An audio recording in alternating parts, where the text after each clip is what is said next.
Hey, what's going on to all you marks out there? This is Patrick coming to you live from the 603. Just wanted to drop some of my thoughts for WrestleMania 33.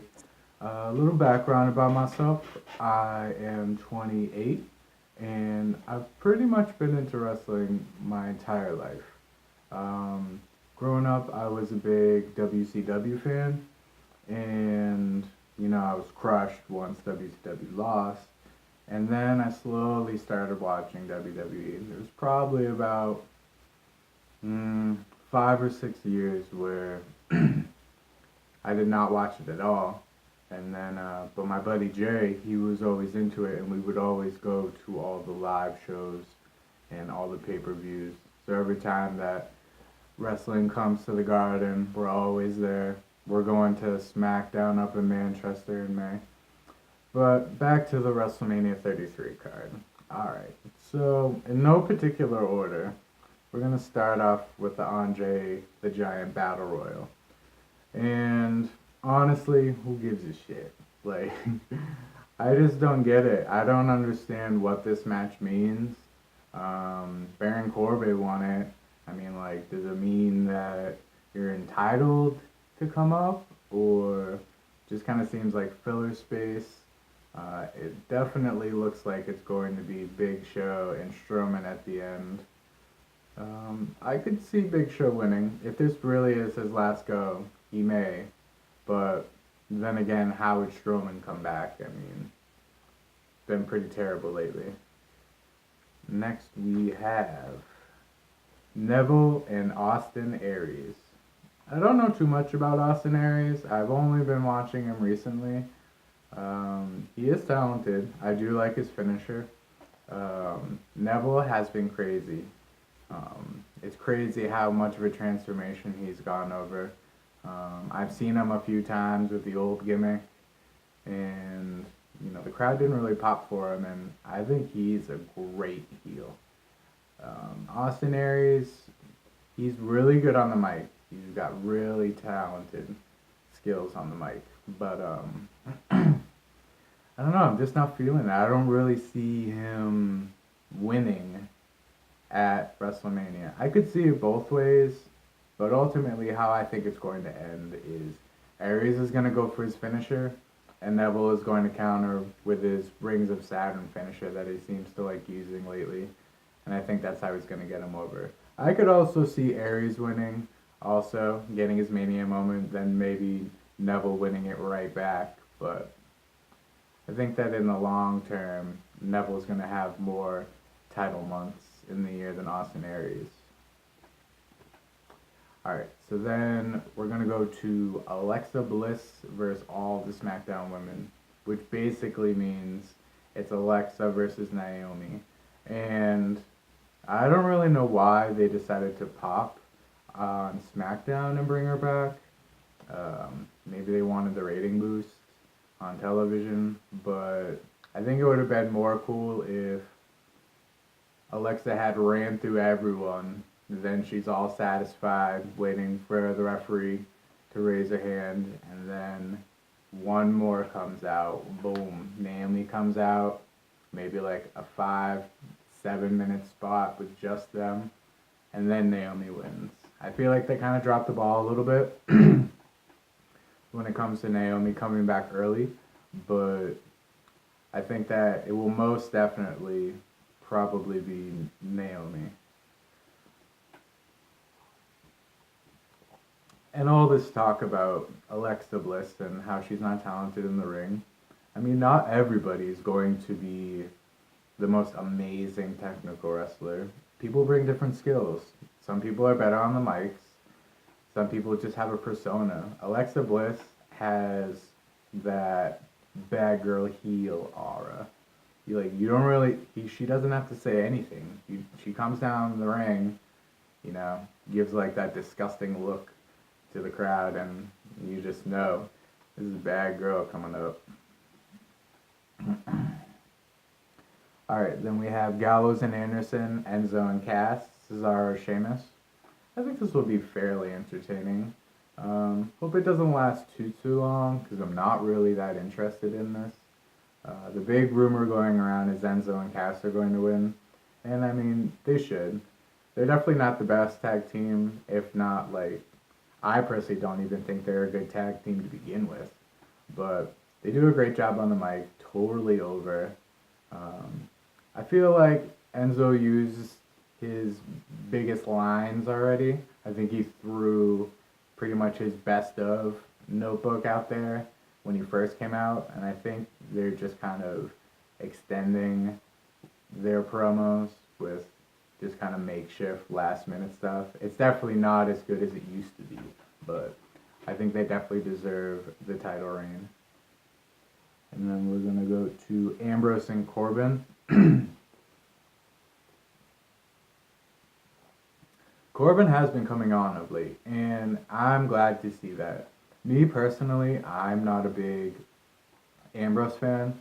I think what Steve Austin said on his podcast was really accurate. It was the same thing that happened with like Bailey. Like they built up their story, underdogs.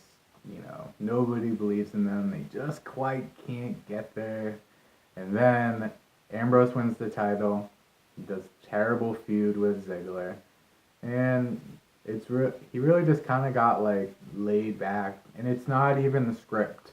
Like people could blame it on WWE creative, but it's really how you perceive the script as and your natural body responses. And he just wanted to do. If you actually listen to the Steve Austin podcast, Ambrose was talking about how back in the day, Harley Race, he would go into the ring and be like, yep, who's this guy? Yeah, I don't care. I'm just going to take him down. And I feel like that is exactly what he kind of like turned into.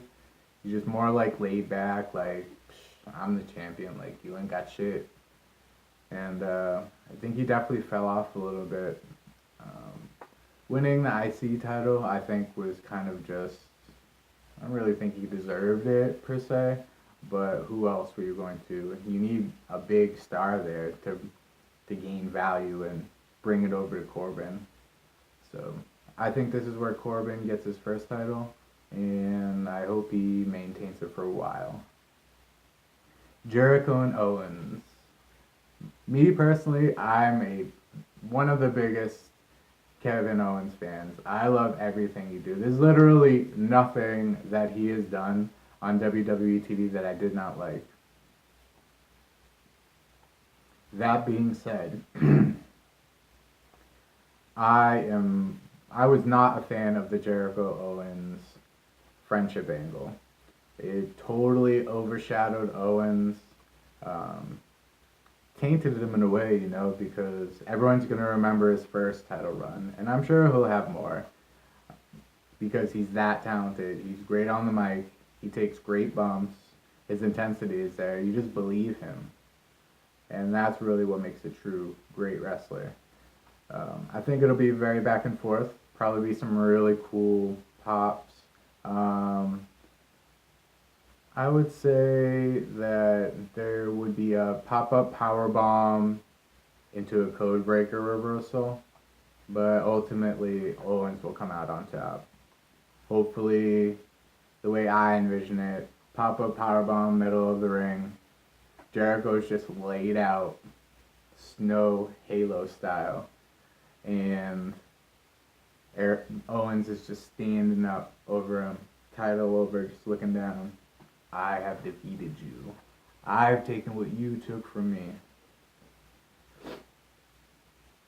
And then we're going to go to Bayley, Charlotte, Sasha, and Nia Jax. Nia Jax is the most confusing wrestler ever. Alright, so I honestly don't even know why she's still around. Her matches are not entertaining. She's not good on the mic. Her entrance music is Babyface, and if you ever watch her come down the ring, she'll be licking her lips and she'll be looking at you seductively. But she's a heel. She's not supposed to take a bite out of you. She's supposed to break you in half, put you in a pot, stir it up, and then feed it back to you. Like, this girl is supposed to be vicious. And if you ever catch any of her matches, she always goes in the ring, she goes, "What, is that all you got? Is that all you got?" "Yeah, Naya, is that all you got?"